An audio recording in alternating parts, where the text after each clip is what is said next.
एक बुजुर्ग औरत मर गई। यमराज लेने आए। औरत ने यमराज से पूछा, आप मुझे स्वर्ग ले जाएंगे या नर्क? यमराज बोले, दोनों में से कहीं नहीं। तुमने इस जन्म में बहुत ही अच्छे कर्म किए हैं, इसलिए मैं तुम्हें सीधे प्रभु के धाम ले जा रहा हूं। बुजुर्ग औरत खुश हो गई, बोली, धन्यवाद, पर मेरी आपसे एक विनती है। मैंने यहाँ धरती पर सबसे स्वर्ग नर्क के बारे में बहुत सुना है।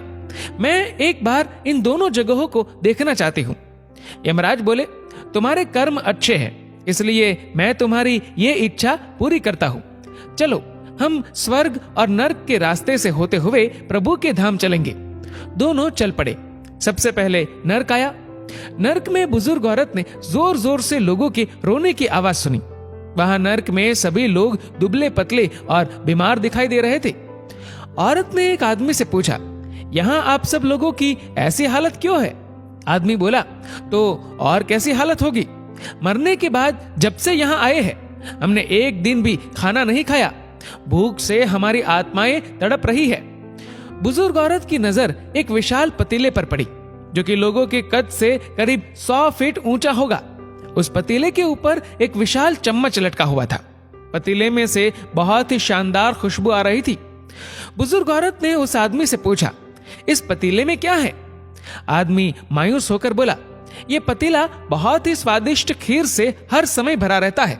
बुजुर्ग औरत ने हैरानी से पूछा, इसमें खीर है तो आप लोग पेट भर के ये खीर खाते क्यों नहीं? भूख से क्यों तड़प रहे हैं? आदमी रो रो कर बोलने लगा, कैसे खाए? ये पतीला 100 फीट ऊंचा है। हम में से कोई भी उस पतीले तक नहीं पहुंच पाता। बुजुर्ग औरत को उन पर तरस आ गया। सोचने लगी, बेचारे खीर का पतीला होते हुए भी भूख से बेहाल है। शायद ईश्वर ने इन्हें यही दंड दिया होगा। अब यमराज बुजुर्ग औरत से बोले, चलो हमें देर हो रही है। दोनों चल पड़े। कुछ दूर चलने पर स्वर्ग आया। वहां पर बुजुर्ग औरत को सबकी हंसने व खिलखिलाने की आवाजें सुनाई दी। सब लोग बहुत खुश दिखाई दे रहे थे। उनको खुश देखकर बुजुर्ग औरत भी बहुत खुश हो गई। पर वहां स्वर्ग में भी बुजुर्ग औरत की नजर वैसे ही 100 फीट ऊंचे पतीले पर पड़ी जैसा नर्क में था। उसके ऊपर भी वैसा ही चम्मच लटका हुआ था। बुजुर्ग औरत ने वहां लोगों से पूछा, इस पतीले में क्या है?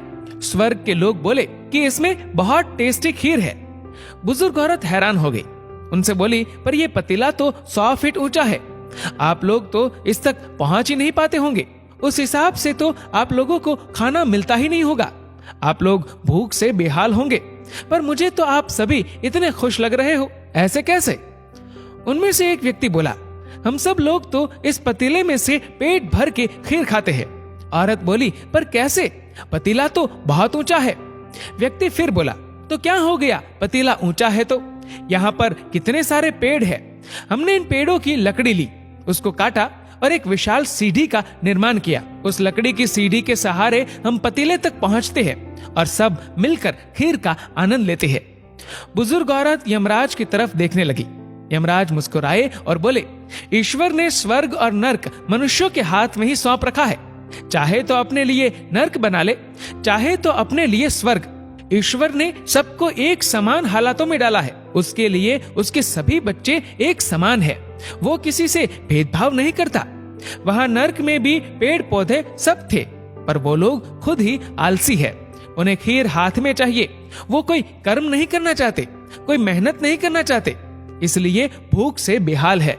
क्योंकि यही तो ईश्वर की बनाई इस दुनिया का नियम है। जो कर्म करेगा, मेहनत करेगा, उसी को मीठा फल खाने को मिलेगा। स्वर्ग के सपने छोड़ दो, नर्क का डर छोड़ दो। बस आपकी वजह से किसी का दिल ना दुखे, इतना सोचो। बाकी सब कुदरत पर छोड़ दो। दोस्तों, इस वीडियो को लेकर आपकी क्या राय है, नीचे कमेंट करके जरूर बताएगा। और अगर आपको वीडियो अच्छा लगा हो तो इस वीडियो को लाइक करेगा, शेयर करेगा ज्यादा से ज्यादा लोगों तक। और ऐसे ही और भी इंस्पिरेशनल वीडियोस के लिए सब्सक्राइब करें हमारे यूट्यूब चैनल को और फेसबुक पर फॉलो करें हमारे पेज को। धन्यवाद।